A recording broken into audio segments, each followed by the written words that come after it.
This week on the Island Times News Update, there's a new chief of police in Atlantic Beach.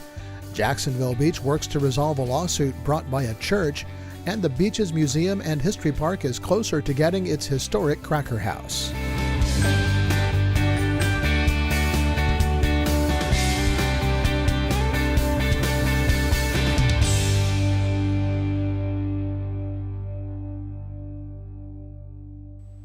Welcome to the Island Times News Update. I'm Tom Patton. J. Michael Deal was sworn in Monday morning as the new chief of police in Atlantic Beach. The oath of office was administered by Mayor Carolyn Woods shortly after 10 a.m. in the Commission chambers. Deal was most recently deputy chief in Altamont Springs, Florida. He was hired following a nationwide search. Mayor Carolyn Woods said Deal's hiring starts a new chapter in Atlantic Beach. Today we welcome our new Chief of Police, J. Michael Deal. We're honored to have such a man of integrity and leadership to join our team, our town, and for his family to join all of ours in making Atlantic Beach the place we are equally privileged, proud, and honored to call home. Our Atlantic Beach Police Department is a very dedicated group that serves with pride and always places community first. The department looks forward to continuing their time-honored tradition of service and community outreach with Chief Deal as their leader. The new chief said in his remarks that he was looking forward to getting involved in the community and getting to know its people. You know, the biggest thing for me is to get out in the community, establish some public trust, and to be open and just and build that partnership with the citizens. And I think everything else, once you've done that, everything else will seem to fall into place. You know, you'll have your programs to address crime. You'll have your programs and officers to address other issues, whether it's parking, whether it's animal control issues. You know, you'll deal with those. But establishing that community partnership and that trust, once you've done that, everything else seems to fall into place. Deal also said he welcomes the Citizen Police Academy effort recently instituted in Atlantic Beach. He said there was a similar program in Altamont Springs. The Jacksonville Beach City Council held a 2-hour shade meeting Monday to discuss a lawsuit that was brought by the Church of Our Savior, formerly the Resurrection Anglican Church, after a judge ruled the city could not deny zoning to the church, which wanted to build a sanctuary and children's play area on property it's purchased on the south side of Beach Boulevard, just east of the Intercoastal Waterway Bridge. The church twice applied for a conditional use permit to allow a change in the zoning on the property, but both applications were denied. According to the decision by U.S. District Judge Timothy Corrigan, the Religious Land Use and Institutionalized Persons Act has been held to be a constitutional exercise of Congress's authority. Thus, if a religious assembly or institution such as the church proves its case, the law provides an appropriate federal remedy, and this is such a case, according to the judge. Mayor Charlie Latham said at Monday's council meeting that the discussion at the shade meeting was a matter of public record, but it would not be released until after the case is fully resolved.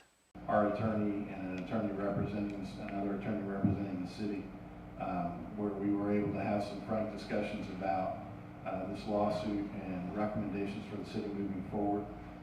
Those, although we conduct them in a shade meeting, are private conversations until the case is decided and cleared, and then they become public record.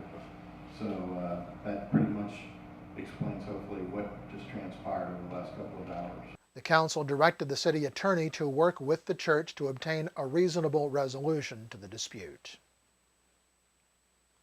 The Jacksonville Beach City Council Monday night approved the move of the Osterreicher McCormick Homestead, which is currently located on the McCormick Ranch on 20 Mile Road in St. Johns County, to the beach's museum and history park.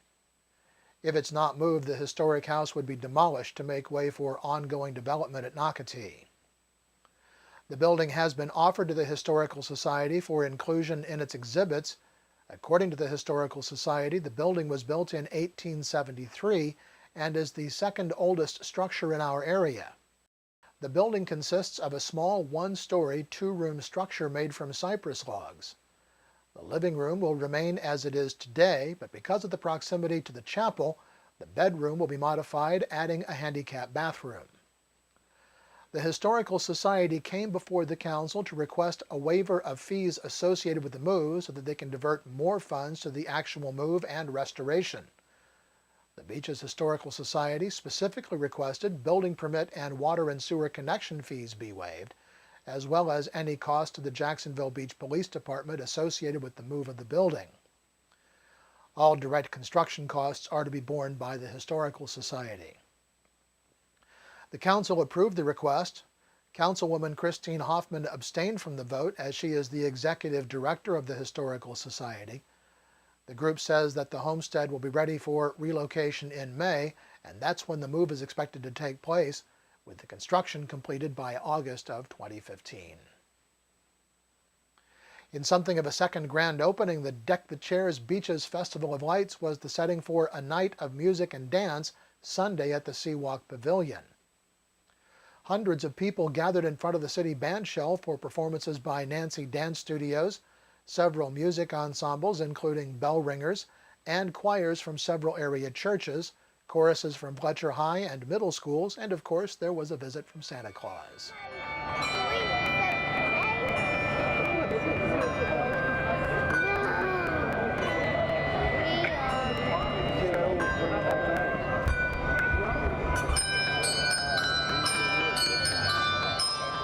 The event supported Beam with donations of food and toys, as well as the Red Cross Volunteer Lifeguard Corps. The decorated chairs will remain on public display in Jacksonville Beach through January 3rd. Well, when we come back, holiday happenings and city schedules. This is the Island Times News Update. Charlie's Tropic Heating and Air Conditioning in Atlantic Beach offers a full range of residential and commercial heating and air conditioning services, from new installation to replacement and remodeling.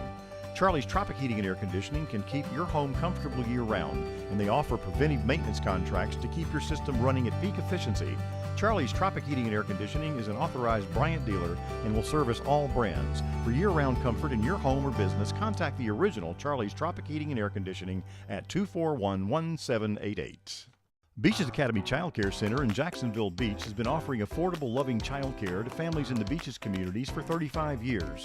Conveniently located on Penman Road, Beaches Academy offers care for children from infants through preschool, with programs that encourage learning and outdoor play. Our affordable tuition means families can get quality child care at a price that fits their budget. Contact Beaches Academy at 246-3885 and schedule a tour of our center. Beaches Academy, the child always comes first. Welcome back to the Island Times News Update. I'm Tom Patton. Of course, with Christmas next week, city offices will be closed on Thursday, Christmas Day, in all three beach communities. City Hall in Atlantic Beach will also be closed on Friday, December 26th. There will be no sanitation services on Christmas Day, the 25th, in Jacksonville Beach. Trash, recycling, and yard waste normally collected on that day will be picked up on Friday, the 26th, along with Friday's normally scheduled collections. Thursday and Friday services will both be collected on Friday. Regularly scheduled sanitation services will occur in Jacksonville Beach on New Year's Day. A Celtic Christmas concert, actually two concerts, will be held on Monday the 22nd at the Historic Chapel at the Beaches Museum and History Park. The concerts feature Edinburgh, Scotland native Ed Miller along with Jill Chambliss and Don Penzian, and will feature Celtic songs, tunes, and tales. The trio will perform two shows, first at 5 p.m. and then again at 7. Tickets are $20 in advance and $25 the day of the show. Registration is open now for the Session 34 of the Jacksonville Beach Citizen Police Academy. The group will meet every Thursday night from 6:30 until 9:30, January 15th through April 9th. The class allows citizens to learn about the inner workings of the local police department, go on a ride-along with a police officer, and visit a police firing range. The cost of the course is $25, which covers materials, a polo shirt, and snacks. The group meets in the squad room at the Jacksonville Beach Police Department on South Penman Road. Wayne and Dolores Barr Weaver announced the renewal of the Weaver Challenge to raise funds for the 26.2 with Donna, the national marathon to finish breast cancer. The fundraising bar is set at $200,000, and once achieved, the Weavers will contribute $100,000 to the foundation. Fundraising is already underway for the 8th annual event, which will be held February 15, 2015. Funds raised go to the Mayo Clinic for breast cancer research and to the Donna Foundation to provide financial assistance to those with breast cancer. Set up your online fundraising account today at donate.breastcancermarathon.com. Well, the National Weather Service says we can expect some rain moving in over the weekend and for the first part of next week, but drying out and pleasant again by Christmas Day. The Island Times is always digital, always free at www.theislandtimes.com. Become a subscriber and get updates on news from the beach's communities delivered right to your email box. And don't forget to like us on Facebook and follow us on Twitter. I'm Tom Patton. Thanks for watching.